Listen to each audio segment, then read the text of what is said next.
Hello friends, मेरा नाम है रिद्धि शाह। मैं EduBill की तरफ से आज मैं आपको एक ऐसी कंट्री के वर्क परमिट के बारे में बताना चाहती हूँ जिसका प्रोसेस टाइम है 8 to 9 months. Yes, let's start. हम ये कंट्री के बारे में जानना चाहेंगे कि कौन सी कंट्री है, इतना सारा प्रोसेस टाइम ले रही है। ये कंट्री का नाम है क्रोएशिया, जो अभी 2023 1 जनवरी 2023 में ही शेंगेन जोन का पार्ट बनी है। और आपको ये यकीन भी नहीं होगा कि एक वीज़ा से लेके आप 29 कंट्रीज़ में ऑन अराइवल ट्रैवल कर सकते हो। और भी काफ़ी सारी कंट्रीज़ हैं जिसमें आप इजीली ट्रैवल कर सकते हो, जिसका आपको जो वीज़ा है बहुत ही इजीली आपको मिल जाता है। बेसिकली क्रोएशिया कंट्री का थोड़ा जो प्रोसेस है वो डिफरेंट है अनदर यूरोपियन कंट्रीज के अकॉर्डिंग। तो इसका मैं प्रोसेस नॉर्मली पहले बताना चाहती हूँ कि यहाँ पे पहले मैं अनस्किल के बारे में बताना चाहती हूँ। जो अनस्किल वैकेंसीज होती है वो वहाँ पे बहुत ही ह्यूज वैकेंसीज है, जैसे कि वेयर हाउस हेल्पर है।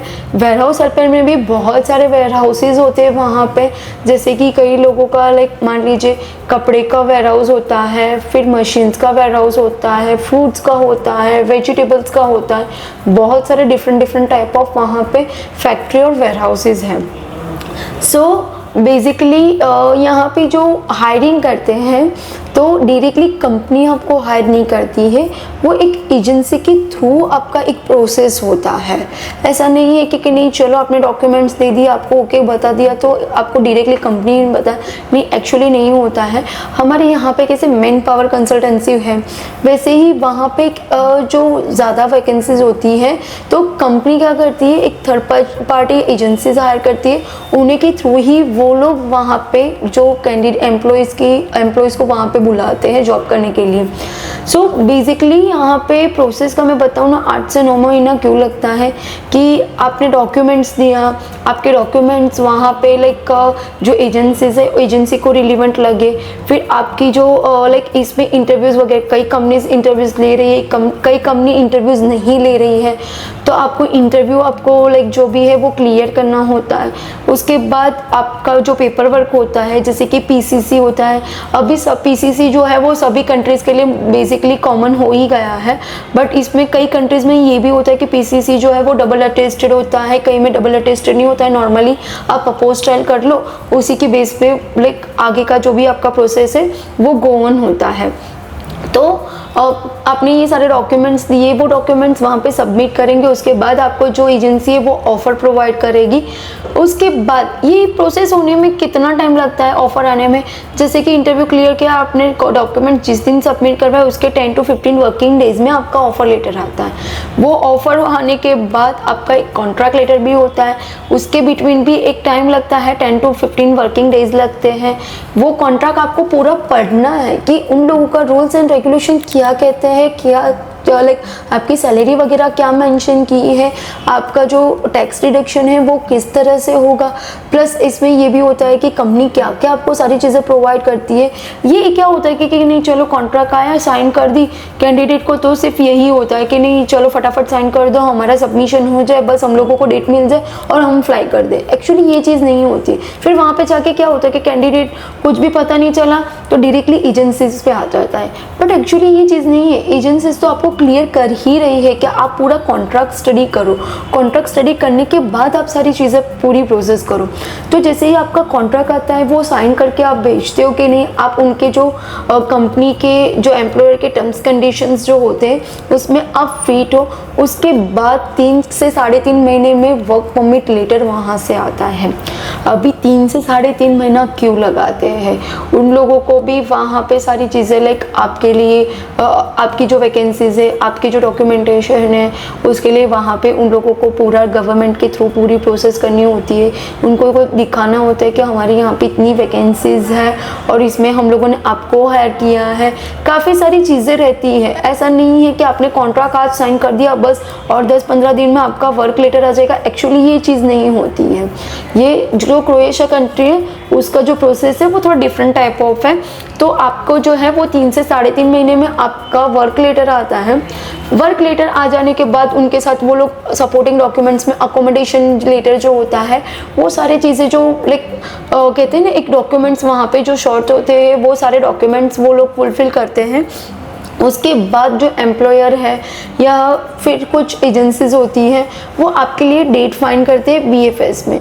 अभी क्रोएशिया के यहाँ पे मैं बता दूँ ऑल ओवर इंडिया में VFS सेंटर ओनली 6 है। तो वो भी मैं आपको बता देती हूँ कि कहाँ पे है। मुंबई में है, हैदराबाद में है, दिल्ली में है, चेन्नई है, बेंगलुरु है और कोलकाता है। तो यही सिर्फ 6 सेंटर में VFS की आपको अपॉइंटमेंट मिलती है। तो अभी ऐसा तो नहीं है कि चलो आपके डॉक्यूमेंट्स आ गए उसके बाद हमने सबमिशन कर दिया। एक्चुअली वर्क परमिट में VFS की जो डेट्स हैं वो इंडिया में इतनी ज़्यादा अवेलेबिलिटी नहीं मिलती है। तो उसके लिए हम 1-2 महीना भी ले सकते हैं। यानी कि जो एजेंसीज होती है या एम्प्लॉयर्स जो होते हैं वो टाइम लेते हैं कि डेट की अवेलेबिलिटी मिले।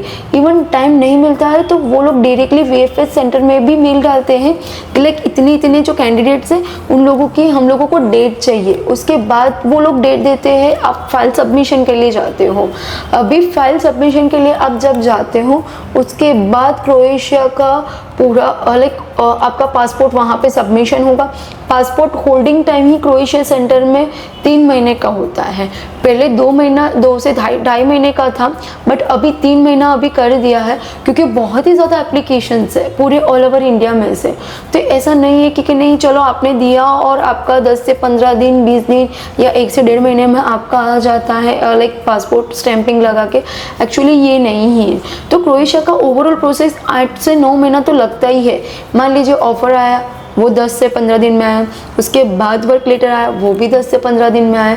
तो 3 महीना वैसे ही आपका यहाँ पे चला गया, 1 महीना वैसे ही आपका यहाँ पे चला गया। उसके बाद आपका वर्क लेटर आता है वो 3 से 3.5 महीने में आता है। तो वो आप ऐसे 4 महीना काउंट कर लो। 1-2 महीना आप अपनी VFS सेंटर में डेट अवेलेबिलिटी है उसका आप काउंट कर लो।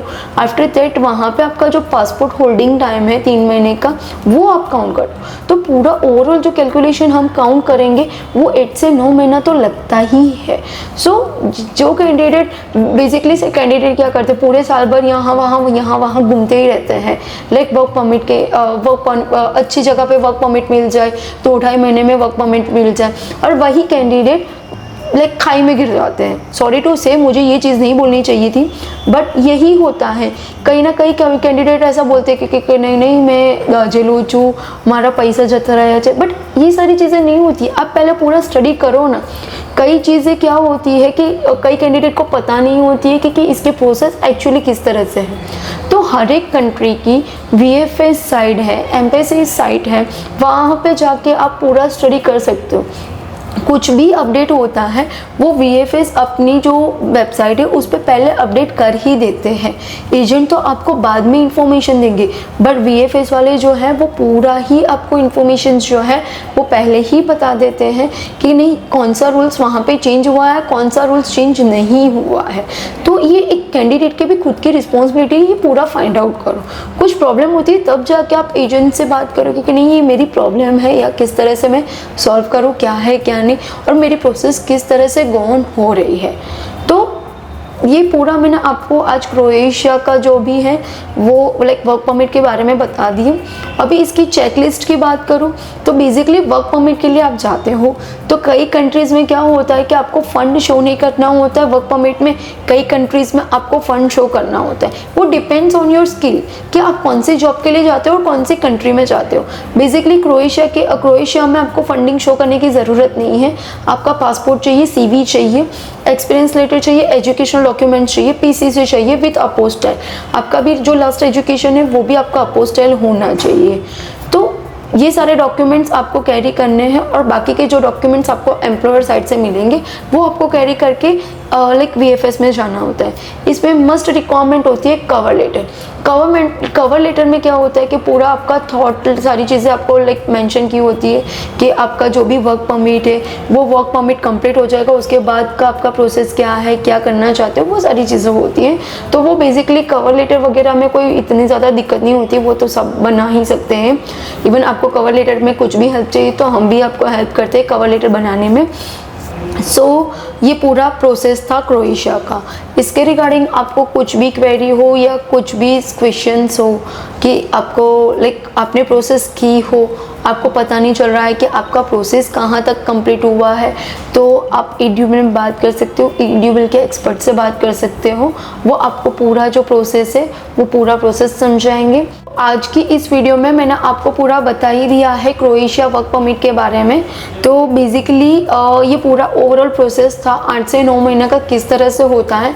कोई भी कैंडिडेट को कुछ भी क्वेरी है, कुछ भी पूछना चाहते हैं तो आप हमें कमेंट भी कर सकते हैं, हमारी वेबसाइट भी गो थ्रू कर सकते हैं और हमारे जितने भी सोशल मीडिया प्लेटफॉर्म्स हैं वहाँ पे जाके भी आप फॉलो कर सकते हो।